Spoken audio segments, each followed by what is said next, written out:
It is December 2019.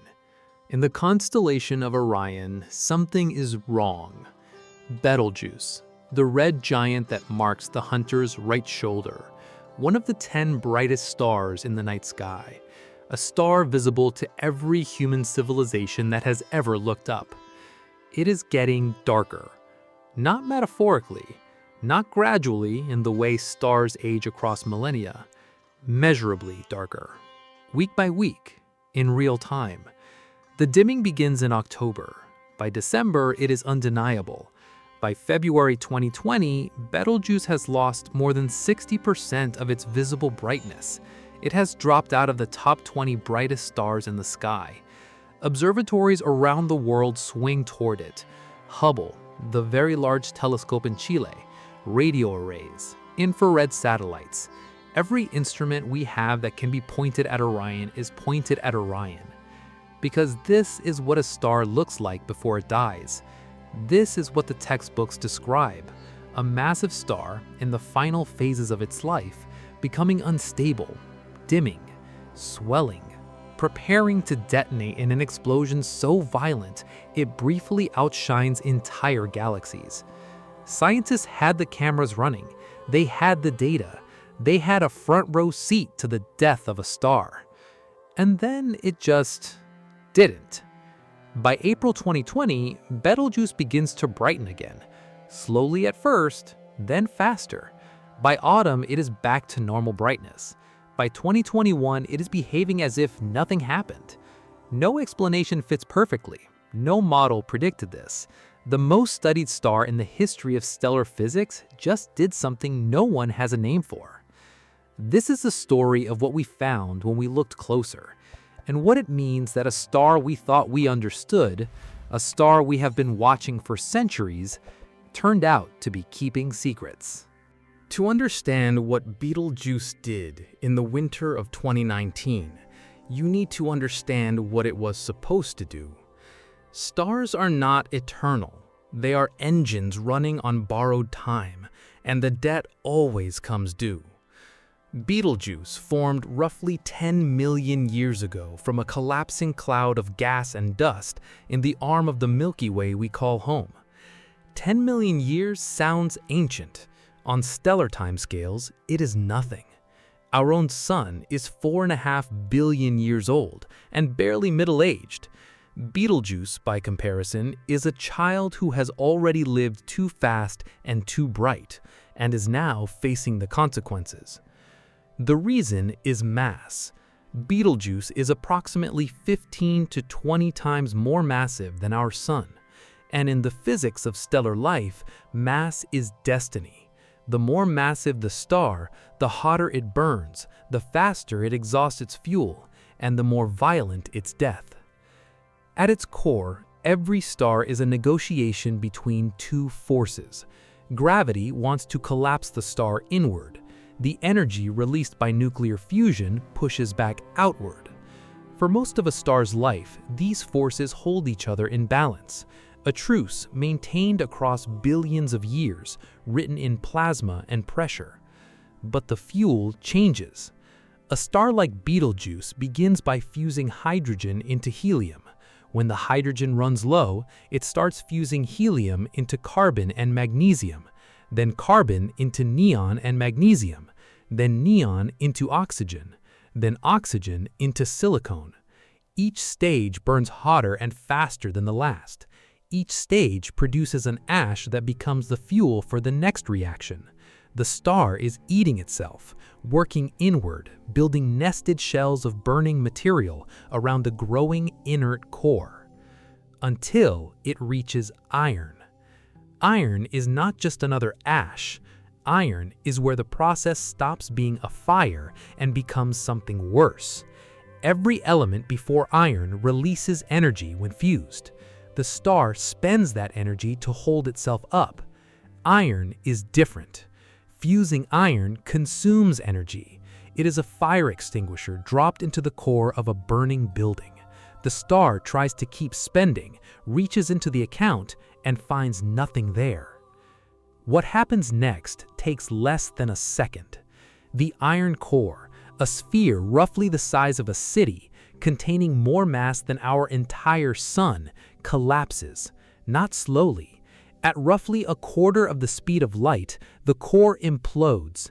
In less time than a nerve impulse travels from your fingertip to your brain, an object the size of Manhattan becomes an object the size of a small town.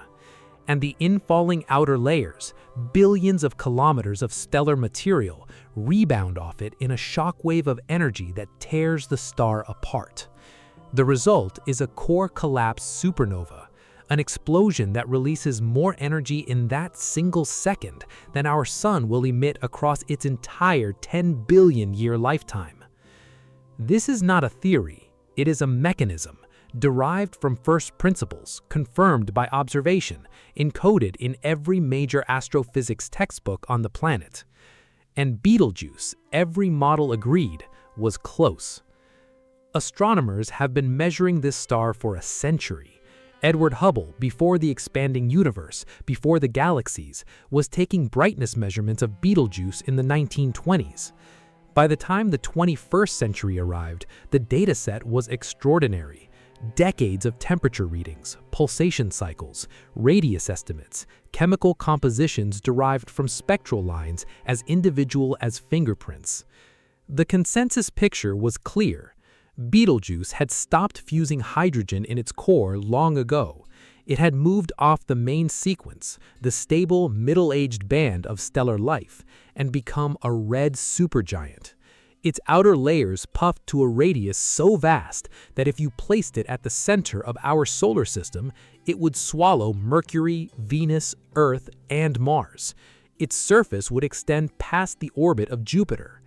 It was, in every measurable sense, a star in its final chapter. The question was not when it would explode, the question was when. And the honest answer, even then, was somewhere in the next 100,000 years, perhaps much sooner, perhaps tonight. That uncertainty did not feel alarming. It felt like science doing its job, acknowledging the limits of what a finite number of measurements can tell you about a star 700 light-years away. By late 2019, the certainty felt comfortable, almost reassuring. It would not feel comfortable for long. The first alerts went out in late October 2019. Routine brightness monitoring, the kind of patient, unglamorous data collection that forms the backbone of professional astronomy, flagged an anomaly. Betelgeuse was dimmer than expected. Marginally at first, within the range of its known variability. Betelgeuse is not a stable star. It pulses on multiple overlapping cycles, brightening and dimming over periods of roughly 400 days and 6 years simultaneously. A small deviation was not automatically alarming, but the deviation kept growing. By November, it was outside the normal range. By December, it was impossible to ignore. By January 2020, it had become a global event, not in the tabloid sense, though the tabloids certainly noticed, but in something rarer and harder to manufacture, a genuine collective vigil. On social media, something unprecedented was happening. Amateur astronomers, backyard hobbyists, and people who had never owned a telescope in their lives were walking outside every night, looking up at Orion and reporting back. Forums filled with naked-eye brightness estimates. Threads ran for hundreds of posts. People who had never cared about a star in their lives found themselves standing on porches in January cold, looking for the hunter's shoulder, checking whether it was still there. Betelgeuse had become for a few months the most watched object in the night sky, not by observatories, by people. The professionals were watching too. Every major observatory with access to Orion was redirecting time and resources toward a single target. The question that drove everyone, amateur and professional alike, was the same. What is causing this? Two hypotheses emerged quickly, and they were not friendly to each other. The first, the surface of Betelgeuse had cooled. Massive convection cells, columns of superheated plasma that rise from the interior, release their heat and sink back down, could, in principle, bring a cooler, dimmer patch of surface material to the visible face of the star. If a large enough cool region dominated the visible hemisphere, the star would appear dimmer from Earth. No drama, stellar weather. The second, something had left the star, a massive ejection of material from the surface, now cooling and condensing into dust in the space just outside the star. That dust cloud, positioned between Betelgeuse and Earth, would absorb and scatter the star's light. The star would appear dim. And the star ejecting that much material was behaving like a star under stress. To settle the argument, you needed temperature data. If the star had cooled, the temperature would be down. If it was dust, the temperature of the star's surface beneath the cloud would largely be unchanged. Emily Levesque, an astrophysicist at the University of Washington who had spent years measuring the temperatures of red supergiants, took the measurements. The result was not what either camp wanted. The surface of Betelgeuse had cooled, measurably, clearly, by several hundred degrees Kelvin compared to prior measurements. That supported the surface cooling hypothesis. But the cooling was not large enough to account for the full magnitude of the dimming on its own. The numbers didn't add up to the observed brightness loss, which meant surface cooling alone wasn't the answer. But there was also evidence of dust. Infrared observations showed thermal emission from material outside the star, consistent with newly condensed silicate dust in the star's immediate environment. That supported the dust hypothesis, but the dust distribution didn't perfectly explain the geometry of the dimming. The data was clean, the instrument was working, the measurements were real. The picture was a contradiction. What the team had found, what the data was insisting, regardless of what anyone preferred, was that both things had happened at once. A cool patch on the stellar surface had coincided with a dust ejection event. Two independent phenomena occurring simultaneously, conspiring to produce a dimming event that looked from the outside exactly like what you'd expect to see in the final convulsions of a dying star. The universe had produced a cosmic deepfake, a stellar event engineered by coincidence to mimic with near-perfect fidelity the death of a star. Two unrelated phenomena had collaborated, without intent, to fool every standard diagnostic tool available to 21st century astronomy. The signal was real. The conclusion it implied was not. Betelgeuse brightened again through the spring of 2020. The collective vigil quietly dissolved. The forums moved on. Most people assumed the story was over. It wasn't. In 2022, analysis of Hubble Space Telescope ultraviolet data collected at the height of the dimming revealed something that reframed the entire event. The data showed a massive, fast-moving plume of plasma erupting from the southern surface of Betelgeuse. The plume cooled as it rose. It condensed. It became dust. What the team was looking at was not a stellar sneeze. It was the largest surface mass ejection ever recorded on any star. An event so violent it ripped away a piece of the star's outer atmosphere and hurled it into space. They called it, with characteristic understatement, a surface mass ejection. There was no established name for it because nothing like it had ever been observed before. The catalog of known stellar behaviors had a new entry, and the new entry had arrived by making every existing entry look inadequate. Then 2023 arrived, and Betelgeuse dimmed again. This time, the reaction in the astronomical community was different. In 2019, the mood was electric, urgent, anxious, charged with the genuine possibility that something historic was unfolding. In 2023, the mood was something harder to name. Not panic, not dismissal, something closer to wary, exhausted fascination. Here we go again. Except nobody quite knew what again meant anymore, because the first time had turned out to be something no one had anticipated, and there was no guarantee the second time would follow any previously written script either. The dimming in 2023 was less dramatic in magnitude, but more disturbing in character. It did not fit the known pulsation cycles. It arrived at the wrong point in the 400-day rhythm. It lingered in ways the models did not predict. And this time, ALMA, the Atacama Large Millimeter Array in the Chilean desert, a collection of 66 radio antennas working in concert, was watching in wavelengths that can see through dust, see through the outer atmosphere, and reach the actual surface of the star in a way optical telescopes cannot.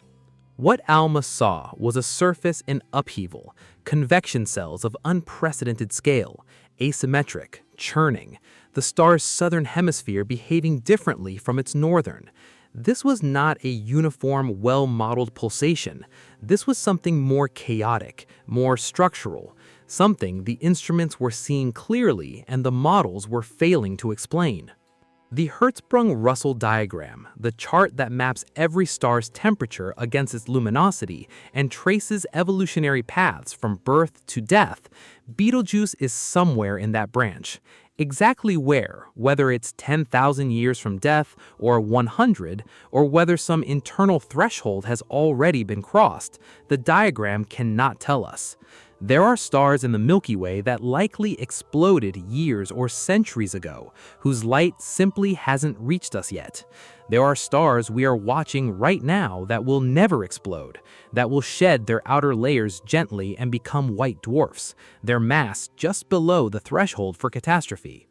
Betelgeuse will not be one of those. It is massive enough. The death is written in. The clock is running. We just cannot read the clock face. The data we have gathered since 2022 is extraordinary in its detail and humbling in its implications.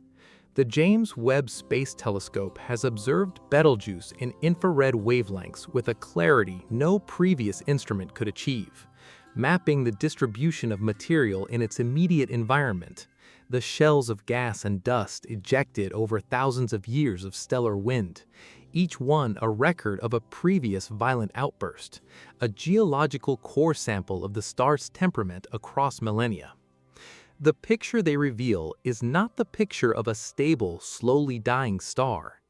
It is a record of repeated, irregular violence.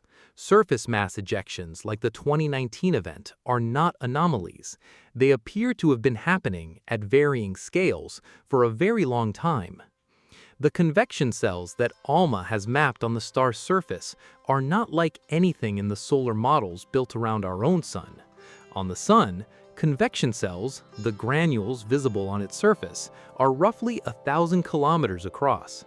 On Betelgeuse, a single convection cell can be 100 times the diameter of Earth. These columns of rising plasma carry energy from the interior to the surface in enormous, slow, churning waves. When one of these cells reaches the surface and expels material, the effect on the star's brightness can be significant, and they are not synchronized. They rise and fall independently, making the star's behavior inherently irregular, inherently difficult to predict. This is where the scientific community currently divides. One group of researchers looks at the post-2019 data and sees a star that is behaving unusually, even by red supergiant standards. A star whose pulsation cycles have been disrupted, whose surface activity has intensified, and whose mass ejection in 2019 may represent a threshold being crossed. They do not claim the supernova is imminent. They claim the star is behaving in a manner consistent with late-stage pre-supernova activity, and that we should be watching with every instrument we have. The other group looks at the same data and reaches a different conclusion. Red supergiants, they argue, are intrinsically variable, intrinsically violent, and intrinsically unpredictable. What we observed in 2019 was extreme by any prior standard, but our prior standards were built on limited data from a limited number of stars. Betelgeuse may simply be showing us what red supergiants actually do when watched closely enough. The 2019 event may be stellar weather, dramatic, unprecedented in the observational record, but not a harbinger. Both positions are held by serious scientists with serious data. Neither can be falsified by anything we currently know how to measure. What has shifted, irrevocably, is our confidence in the model itself. We went into the Great Dimming believing we understood the star. We emerged from it having discovered an entirely new class of stellar behavior, having revised our understanding of how convection operates at red supergiant scales, and having confirmed that a dying star can produce a perfect imitation of its own death without actually dying. We learned that our diagnostic tools, the very instruments we would use to identify a pre-supernova signal, cannot yet distinguish a real signal from a convincing false one. That is not nothing. In the ledger of what the Great Dimming taught us, there is real and significant knowledge. But the one question the vigil was really asking, the question every amateur astronomer standing on a cold porch in January was really asking when they looked up at Orion, was, is this it? Is this the night? To that question, the data still has no answer. Think about the last time a human being witnessed a supernova with the naked eye. It was 1604. Astronomers across Europe and Asia watched a new star appear in the sky, growing bright enough to be seen in daylight, remaining visible for over a year. Johannes Kepler wrote about it. Galileo lectured about it. It was classified as a nova, a new star, because the concept of stellar death had not yet been fully formed. No one alive today has seen what they saw. If Betelgeuse explodes, when Betelgeuse explodes, it will be brighter than that, significantly brighter. At its peak, it'll be visible in full daylight. At night, it will cast shadows. It will appear in the sky as a second light source, diminishing only gradually over weeks and months as the shock wave expands and cools. Every human being on Earth will be able to look up and see it with no equipment, no training, no preparation. A star dying in real time with the naked eye. The neutrinos will arrive first, a flood of nearly massless particles, moving at effectively the speed of light, passing through the Earth as if it weren't there, detectable only by the most sensitive underground neutrino observatories. They arrive hours before the light, because they cheat. When the core collapses, the neutrinos simply ghost through everything, through the star's own collapsing guts, through billions of kilometers of stellar material, through the Earth itself, as if none of it exists. The light has no such advantage. It has to fight its way out, scattering and struggling through layer after layer of dense, imploding stellar matter for hours before it finally breaks free into open space and begins its 700 light-year journey toward us. The neutrinos don't fight, they just leave. And that is why, if Betelgeuse has already exploded somewhere in the last 700 years, the detectors underground will know before anyone looks up. If those detectors fire, if they record the unmistakable signature of a stellar core collapse, the observatories of the world will know that Betelgeuse has already exploded. The light will be on its way, and there will be nothing to do but wait for it to arrive and point every instrument we have at the sky and watch. We will be ready. We have been getting ready for decades. The instruments are built, the protocols are written, the alerts are designed. And still, we do not know if we will need them next year, or in 1,000 years, or in 100,000 years. That is the thing this story leaves you with. Not the wonder of the star, though the wonder is real. Not the dread of the explosion, though the scale of it exceeds easy imagination. It leaves you with something quieter and stranger. We have pointed our finest instruments at the most studied star in the sky. We have gathered more data on Betelgeuse than on almost any other object in the universe. We have watched it change in real time, in 2 separate episodes of Global Alarm, with every tool available to 21st century science. And in doing so, we have learned genuine things about surface mass ejections, about convection at scales our models weren't built to handle, about the gap between what a dying star looks like and what a star merely behaving like it's dying looks like. But the star has not told us when. It burns, it churns, it ejects and contracts on cycles that do not quite fit our equations. It keeps its own time by its own rules, indifferent to our instruments and our curiosity and our very human need for the story to have a scheduled ending. Perhaps that is the most honest thing astronomy can tell us. Not that the universe is unknowable, but that knowing takes longer than a lifetime, that a star can be watched for centuries and still produce a surprise, that the gap between our best model and reality is not a failure to be corrected, it is a feature. It is where the next discovery lives. Somewhere underground right now, neutrino detectors are running. They run continuously, every hour of every day, waiting for a signal that may come tonight or may come in 80,000 years. The physicists who built them will not live to see it trigger. Neither will their students. Perhaps neither will anyone alive on Earth today. And still, the detectors run.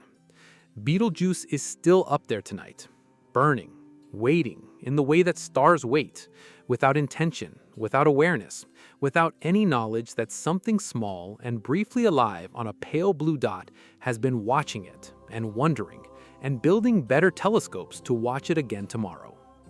The clock is running. We still cannot read the face.